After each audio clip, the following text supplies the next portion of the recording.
Hare Krishna. Thank you for joining this morning. Let's make a start with the Radha Madhav. Jai Radha Madhava Jaya Kunj Bihari. Jai Radha Madhava Jaya Kunj Bihari. Jaya Gopi Janavallabha Jayo Giravardhari.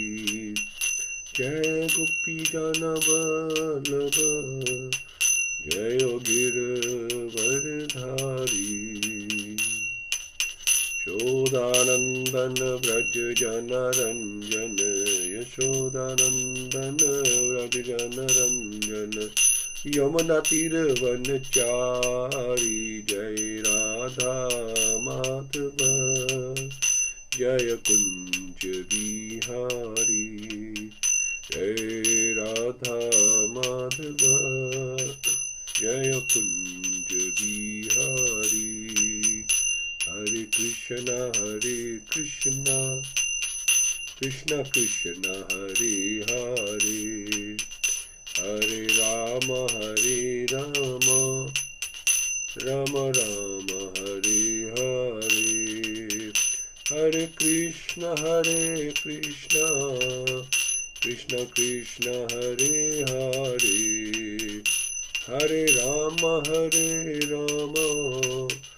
Rama Rama Hare Hare.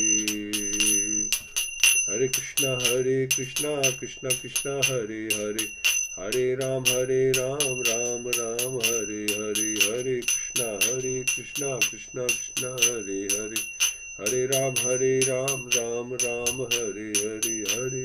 Hare Krishna Krishna Hare Hare, Hare Ram Ram Ram Hare Hare. Om Namo Bhagavate Vasudevaya. Om Namo Bhagavate Vasudevaya.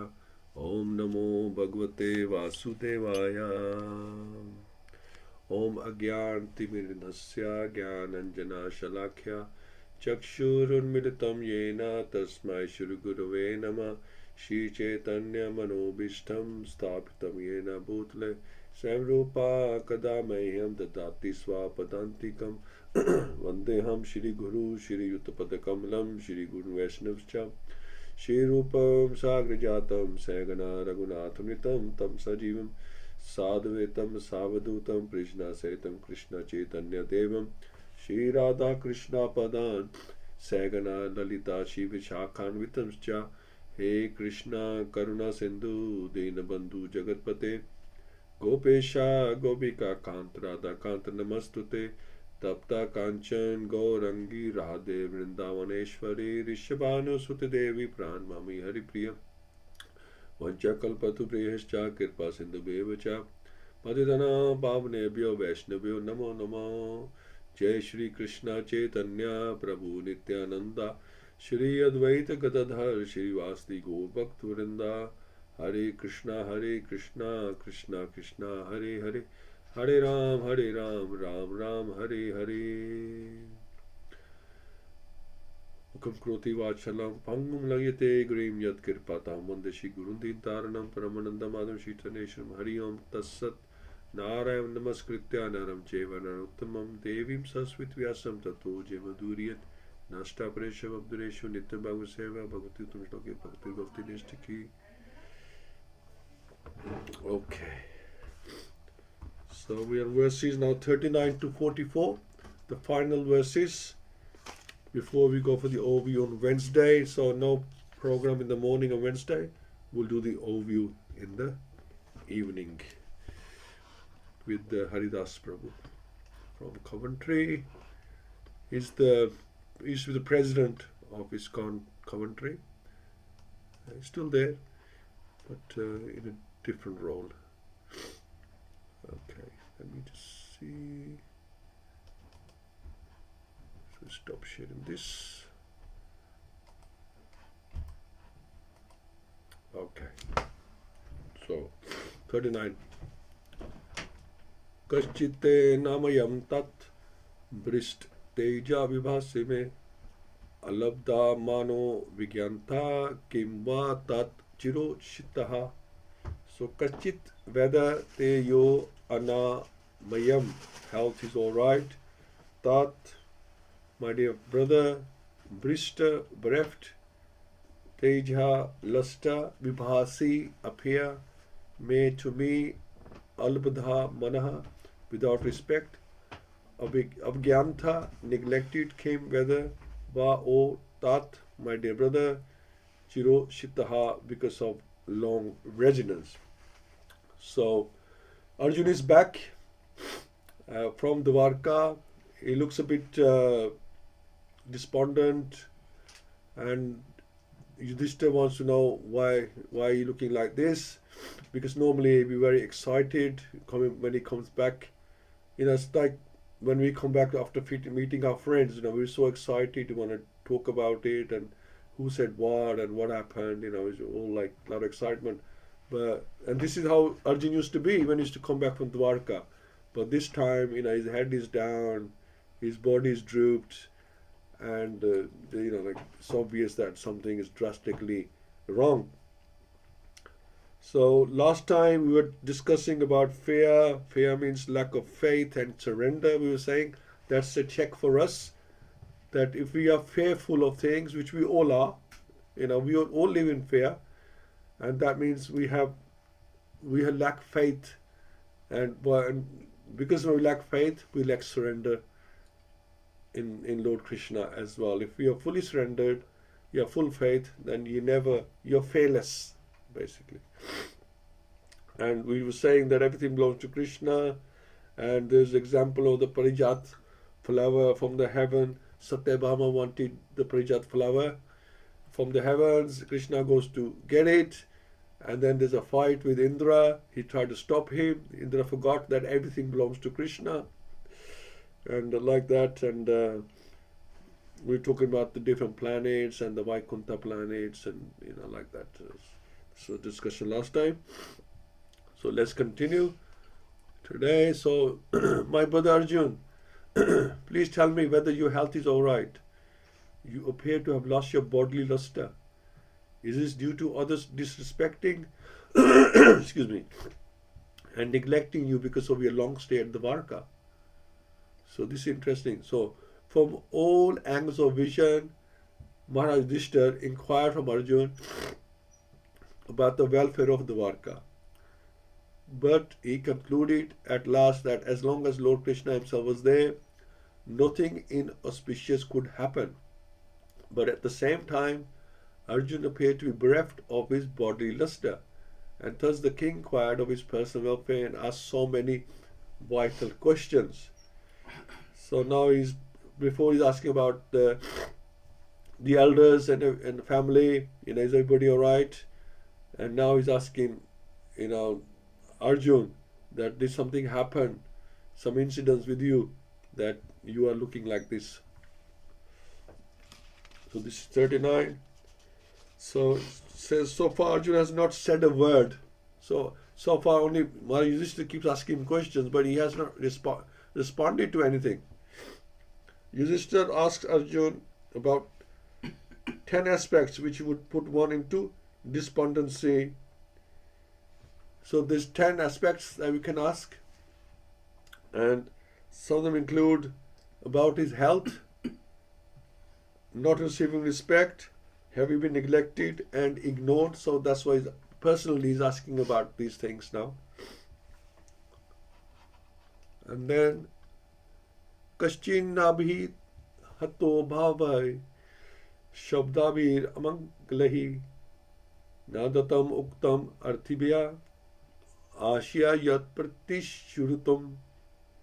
So Kaschit, whether na could not abhihata, addressed by abhavahi, unfriendly, shabad, adbhi, by sounds, amangalahi, inauspicious, na did not, datam, given charity, uktam is said, arthibhya, unto one who asked, ashya, with hope, yat, what, pratishurutam, promised to be paid. Has someone addressed you with unfriendly words or threatened you? Could you not give charity to one who asked, or could you not keep your promise to someone? So a kshatriya or a rich man is sometimes visited by persons who are in need of money. When they are asked for a donation, it is the duty of the possessor of wealth to give in charity in consideration of the person, place and time. If a kshatriya or a rich man fails to comply with this obligation, he must be very sorry for this discrepancy. Similarly, one should not fail to keep his promise to give in charity. These discrepancies are sometimes causes of despondency, and thus failing, a person becomes subjected to criticism, which might also be the cause of Arjun's plight. It's like when we go to India, you're chased by, you don't get a moment alone that they can see that you are a foreigner from your body language, your walk, and maybe your clothes as well, right? And people, they just chase you and chase you like crazy. They just don't take no for an answer. You give to one and then you get another 100 surrounding you. So, but you do feel for it that this person wanted something from me and I wasn't able to give. Sometimes you give, sometimes you don't. So like that, I think I can afford to give something, but then what are you putting yourself into? Is this going to grow bigger? So like that, especially like if you are around a temple and then people asking you there, then you sort of feel guilty that sometimes think, was Krishna testing me there? So what do? I mean, nowadays the temples have a system, you can't even see the darshan of the deity, and they call you over to the other side and they ask you all sorts of questions and they want a donation or they won't let you see the deities, which is quite annoying, because darshan should be open to everyone, but you have to sort of pay them before they allow you to enter inside, especially when they see you're a foreigner. So like that. But yeah, sometimes you feel that could I have done more, could I have done anything? So this is asking, has someone addressed you with unfriendly and inauspicious words? Were you not able to give charity? And if you can't keep your, or did you not keep your promise about something? So that's some of the things you're still asking. Kachitvam varhamanam balam gavirdam roginam striyam sharano pashratam satvam natyakshihi sharan pradha. So kachit, whether, tvam, yourself, brahmanam, the Brahmins, balam, the child, gam, the cow, vridam, old, roginam, the diseased, istriyam, the woman, sharan upashritam, having approached for protection, satvam, any living being, now whether, atyakshihi, not giving shelter, sharan pradha, deserving protection. You are always the protector of the deserving living beings, such as Brahmins, children, cows, women, and the diseased. Could you not give them protection when they approached you for shelter? So Arjun, he's a kshatriya and he's also level of a king. So it's your duty to protect, but give protection to these people. The Brahmanas, who are always engaged in researching knowledge for the society's welfare work, both materially and spiritually, deserve the protection of the king in all respects. Similarly, the children of the state, the cow, the diseased person, the woman, and the old man specifically require the protection of the state or a kshatriya king. If such living beings do not get protection by the kshatriya or the royal order or by the state, it is certainly shameful for the kshatriya or the state. So they don't deserve to be known as warriors or royalty if they're not giving protection, because that's their duty. If such things had actually happened to Arjun, Maharaj Yudhishthira was anxious to know about these discrepancies. Okay, so that's further questions by Arjun. And then Kaschitvam Nagamo Gamyam Vasatkritam Striyam Prajito Vat Bhavan Notame Nasamahi Pati. So Kaschit, whether Tvam yourself, no not Agamaha, did contact Agamyam, impeachable, Gamyam, acceptable. So when there's an A in front of, then that's like the opposite. So Agamyam, impeachable, Gamyam is acceptable. Va Aida, Asatkritam, improperly treated, Istriyam, a woman, Prajitha, defeated by, Va Aida, Atha, after all, Bhavan, your good self, no Uttamahi, by superior power, no not Asamahi, by equals, Pati, on the road. Have you contacted a woman of impeachable character?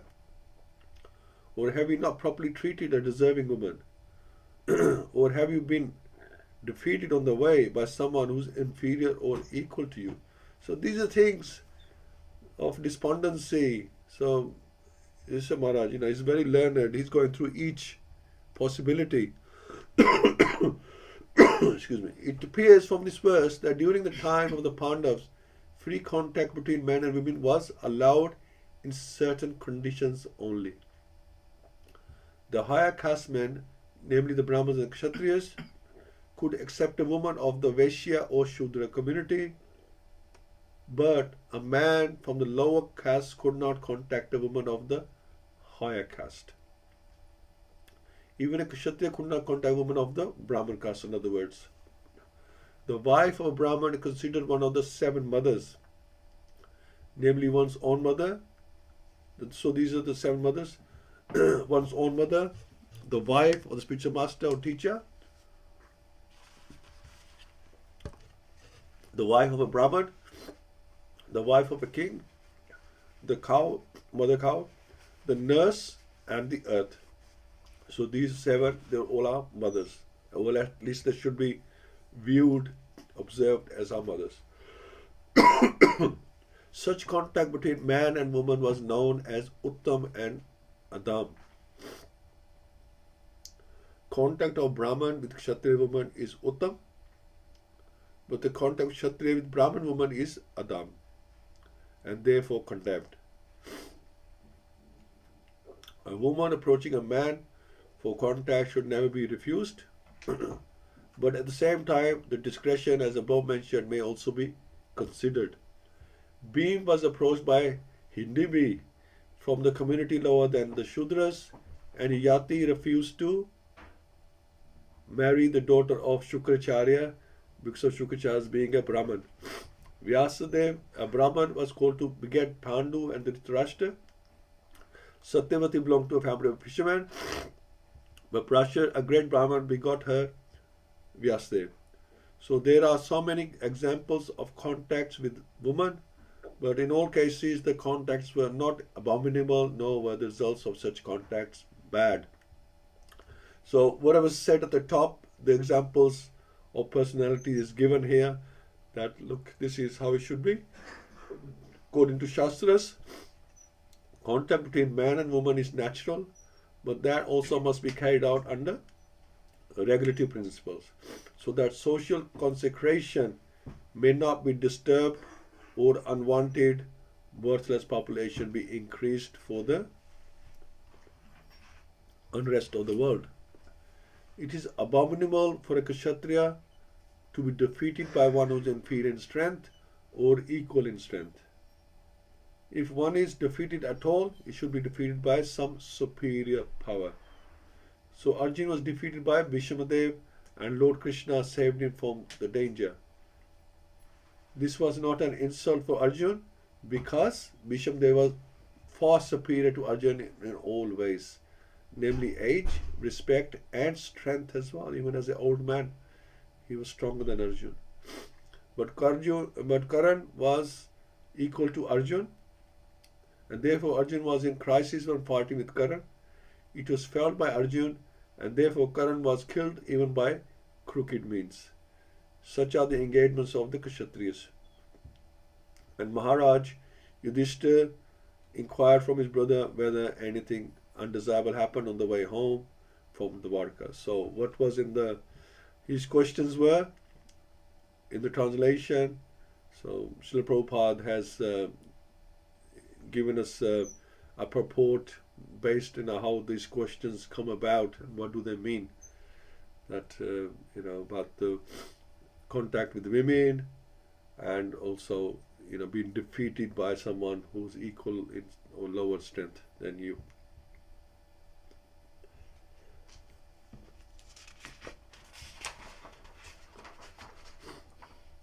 Okay. So everything God I've already mentioned, but it says the attraction between a man and woman is natural, it cannot be avoided. At the same time, if we consider that we are not of this world, then this attraction is just a dream, it's an illusion, isn't it? Because we're not of this world, we're not this body, and the attraction is between bodies, male, female. So it's just illusion, it's Maya working, because that body doesn't really, it's not us. We are spiritual, we are spirit soul. So that's just a temporary body, illusionary. The emotions that are coming, they're just illusionary.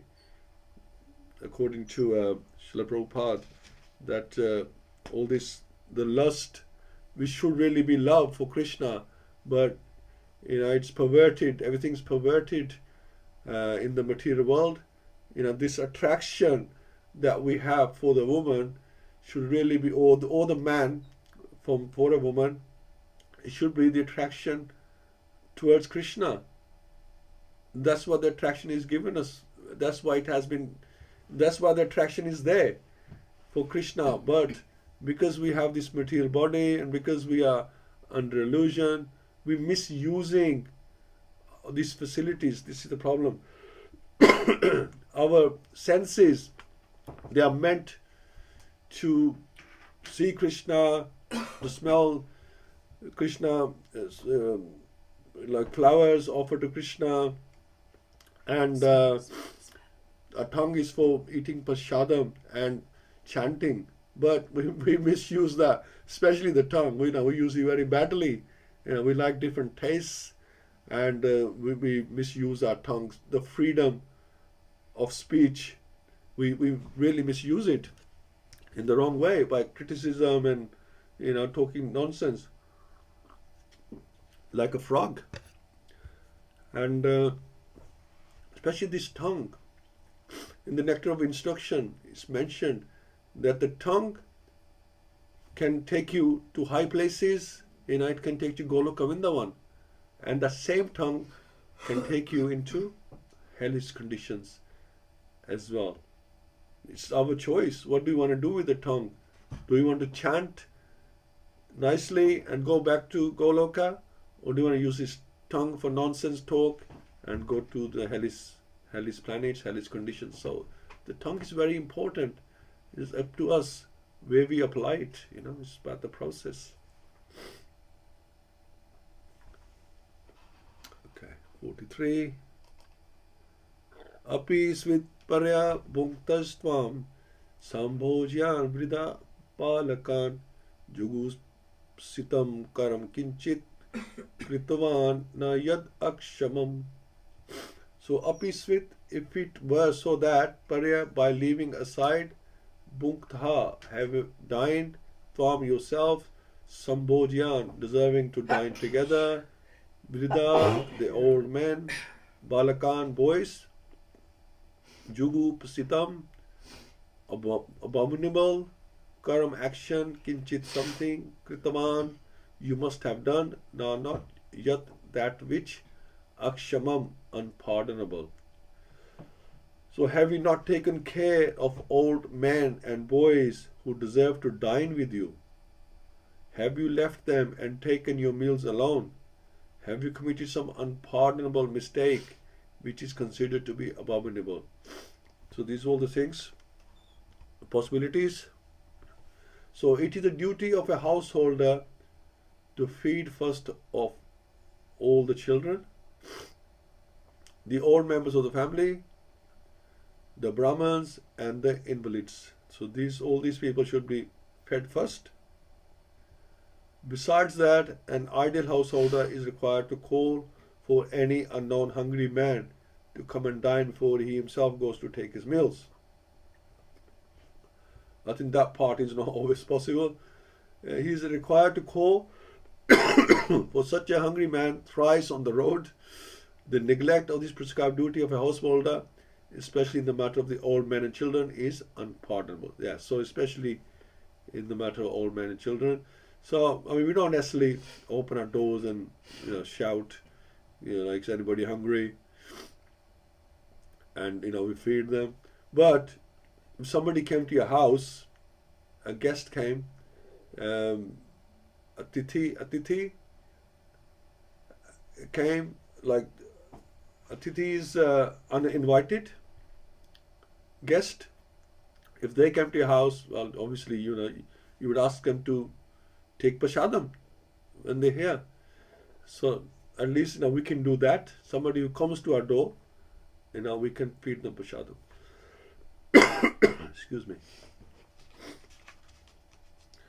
So have you not taken care of all men and boys who wish to deserve to dine with you? Have you committed some unpardonable mistake which is considered abominable? So all these things. And finally, Kachit Pastatam Atmane Tat Hirdaya Atam Bandhuna Shunyo Asmi Rahito Nityam Manase Te Anyatha Naruk. So again, Kachit, whether Preshta Tamena unto the most dear one, Atha, my brother Arjun, Hirdayena, most intimate, Atam Bandhuna, own friend Lord Krishna, Shunyaha, void, Asmi, I am, Rahitaha, having lost, Nityam, for all time, Manase, you think, Te yo anyatha, otherwise, never ruk, mental distress. Or is it that you are feeling empty for all time because you might have lost your most intimate friend? So now, Yudhishthira Maharaj, he was building to this. He didn't want to say straight away. He already knew. So now he's coming to the crux. Or is it that you're feeling empty for all time because you might have lost your most intimate friend, Lord Krishna? Oh, my brother Arjun, I can think of no other reason for you becoming so dejected. It's like when you see a court session going on, whether it's in a movie or otherwise, they will ask the barrister, he will ask, is this, and then in the end he'll say, oh, is it that because of this? And they push people like that. And so it's Dharmaraj, Yudhishthira, and he's gone through everything, but then he says, oh, is it because you lost your most intimate friend? Because I cannot think the other things that would have happened to you. There's only can be one reason, and this is the reason, right?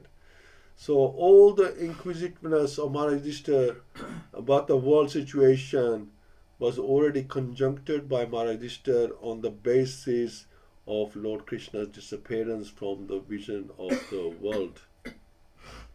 And this was now disclosed by him because of the acute dejection of Arjun. Because Arjun didn't answer anyway. So it's obvious that none of those other things happened, which could not have been possible otherwise. So even though he was doubtful about it, he was obliged to inquire frankly from Arjun on the basis of Srinada's indication. So he really, the fact that there's so many omens and signs, Yudhishthira Maharaj noticed, but he really took to heart what Srinad Muni had indicated when he had visited them. Really took that to heart, that he said that, so that means this. Thus end the Bhaktivedanta purports of the first canto, 14th chapter of Śrīmad-Bhāgavatam, entitled The Disappearance of Lord Krishna. So, it's mentioned that pure devotees, those doesn't want to talk about Krishna leaving. So this time Maharaj was avoiding the subject.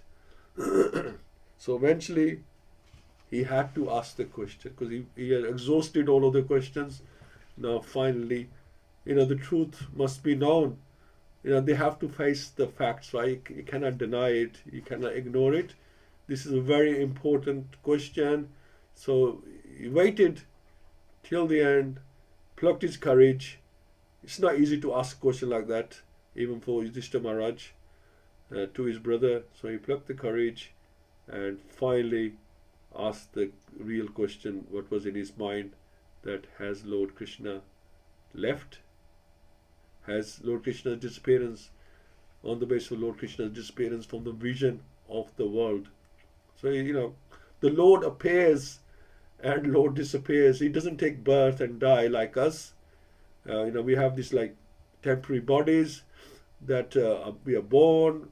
We have these 6 processes going on, and then we die in the 6th process. We take birth first of all, we grow, we have effects, we dwindle, and we die. So like that.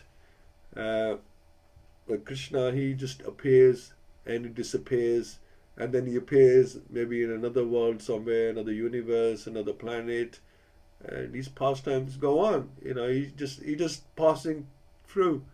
Whereas we are here, we're stuck in this material world. We are stuck in a cycle of birth, death, old age, and disease, and we don't know how to get out of it.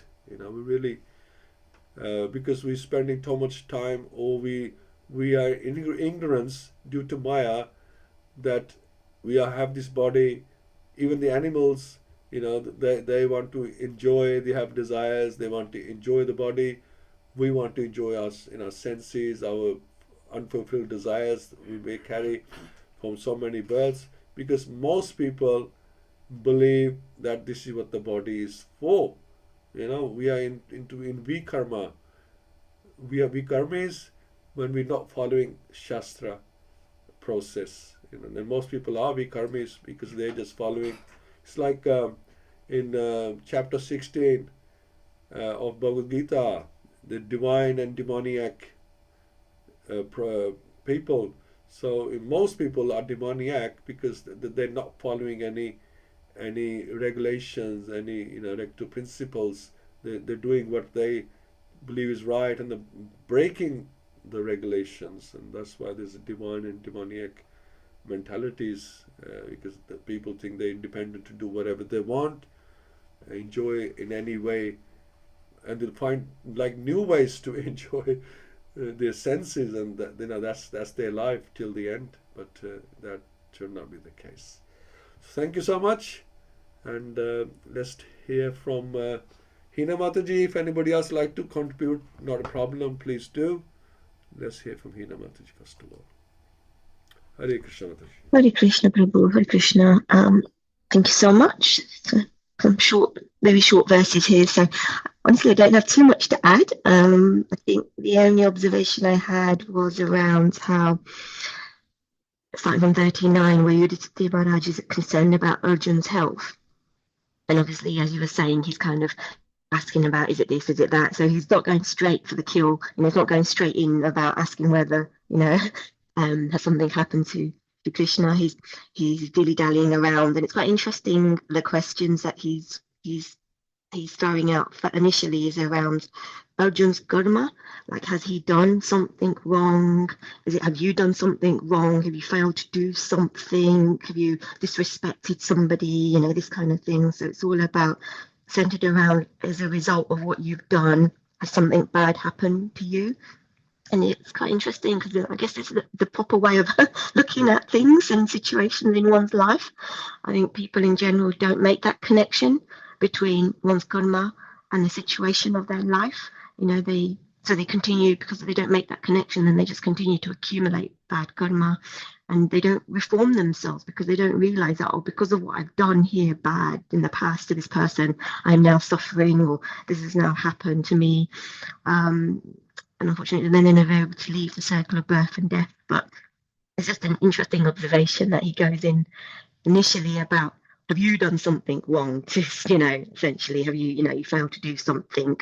But yeah, that just, I think it's the proper way of looking at things, and that's what's lacking in this day and age today. But yeah, that was my observation. Thank you so much, Hare Krishna.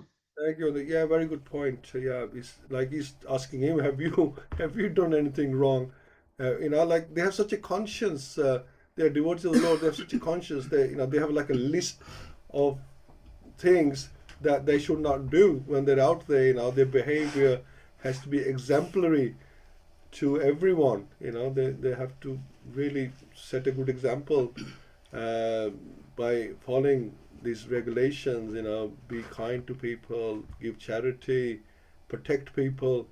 So like that, he's asking, did you not do something? Maybe in haste you made a mistake like that, but then your consciousness is now taunting you that why did you miss this opportunity, or why did you not do the right thing? Because that happen, to an extent that happens to us as well. They said that sometimes we make a choice and then later we sort of regret making that choice. Maybe some speech we say somebody somebody may upset us, and we didn't understand what they're saying properly, miscommunication, and we may respond in a bad way, and then we later feel really bad for saying that or behaving like that in day-to-day life. So but the Pandavas they're so careful in how they respond to people and do things. So it's amazing personalities, and that's why Krishna loved them so much, because they were so careful out there how they portrayed themselves. So yeah, thank you so much, Mataji. Brother? Hare Krishna, everyone. What a wonderful end to the wonderful chapter.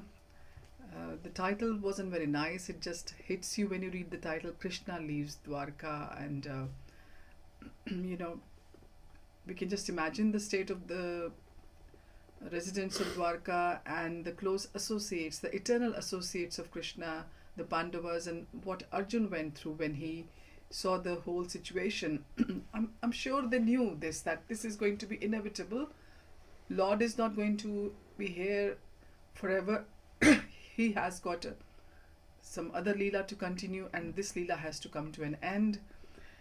But yes, the etiquettes, the code of conduct, how one should behave in life, how a senior should behave with a junior, how a parent should behave with a child, how one should behave with the extended family, with the parents, with your associates at work, your colleagues, and everything, friends, and even with how to behave with an enemy. Bhagavatam teaches us everything. Is there anything which Krishna has not told us how to live in this life? He provided everything for us in this life. He didn't leave one stone unturned for us. There are elements of the vital elements available to us freely. If we had to, for example, pay for the oxygen we inhale, just imagine, we would have died just straight after the birth, because nobody would have been able to afford that. And then water, clean, the water is there, the air is there, heat, light. The sun is always giving us heat, the moon is giving the soothing light to the plants so that the fruits and vegetables can ripen nicely. And then Dharti Ma, like we say, the Mother Earth, she's abundant, everywhere. Okay, according to the weather, different things grow, and she protects. And these elements, they are freely coming. People misuse them, and the governments, they make people lazy. Once upon a time, use this, use that, and after certain number of decades, they said no, don't use this, use that. So human beings are crazy. Like these days, there's so many hospitals, so many, medicines, so many pharmaceutical companies out there. But are they giving us the cure? I'm sure they have got so many cures, but they are not providing, because they want to milk it. They want to, it's like a business. People getting ill. At one time they say paracetamol, like a tablet like paracetamol, just have it freely, it's fine. Then they said no, it's not good for you, it's bad for the liver. So many contradictory things, given in people's paths, and people are innocent. Not everybody's a medical person or a holistic person in their life. So people are just being played upon and preyed upon by these the so-called governments. And in those times they were Raj-rishis, and we can see what we have in our society now. So and it goes on about this how Arjun used the process of elimination. Yudhishthir Maharaj used the process of elimination, how to just ruling out this, ruling out that, and then coming to the main thing, that how is the Lord and how is he doing and where is he. And then I've learned from these last verses is that the Lord is residing in everyone's heart. Lord is residing in Arjun's heart, and I think he was giving him the solace from inside, that he isn't gone anywhere. He is within the heart. He is residing within him, and through his teachings. And I'm sure Krishna gave Arjun a lot more instructions. All the Pandavas were given all kinds of instructions, that in the case of the inevitable, what you have to do and how you have to go about. And they were all very exalted personalities. And the last thing, yes, Lord is Anant. He's limitless, boundless. Nobody can bind him, or nobody can describe him, his qualities. And his katha, that is also Ananta. We can just carry on saying it, but it never comes to an end. This is said in Ramcharitmanas as well, isn't it? And so it's end of the beautiful chapter, and so much to learn, and look forward to chapter 15. Hare Krishna. Hare Krishna. Thank you so much, and hope you could join on Wednesday evening and hear from Haridas Prabhu. Thank you so much, Mataji. Thank you all for joining, and we'll catch up again Wednesday evening. Śrīmad-Bhāgavatam ki jai, Srila Prabhupada ki jai, Gaur Premanande, Hari Hari Bol. Thank you. Hare Krishna. Hare Krishna.